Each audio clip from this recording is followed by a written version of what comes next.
Каладагы номер 1 үй-бүлөлүк дарыгерлер тобу 180 миң жаранга медициналык кызмат көрсөтөт.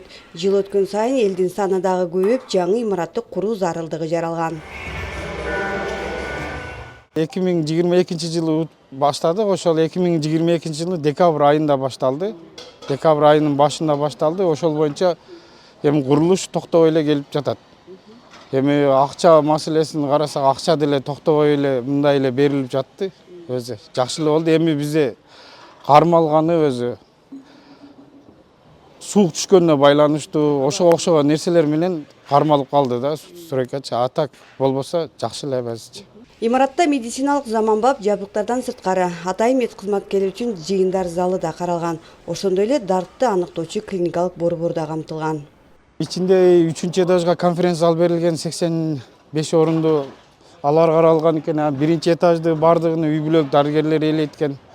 Экинчи этажда дагы оборудованиялар бар, эми кымбат оборудованиялар. Жалал Абад областы боюнча капиталдык салымдар беренесинен биздин ишкана боюнча 8 курулуш объекти жүрүп атат. Анын ичинен азыр бирөөсүн Ак Сары районунун Кызылжар айылында ремонтун бүтүрүп бердик.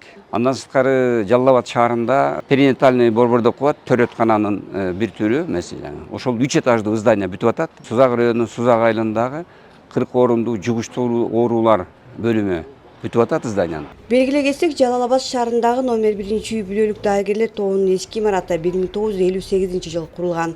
60 жылдан ашуун калк саламаттыгына кызмат кылган мекемени жаңылоо үчүн республикалык бюджеттен каражат бөлүнгөн.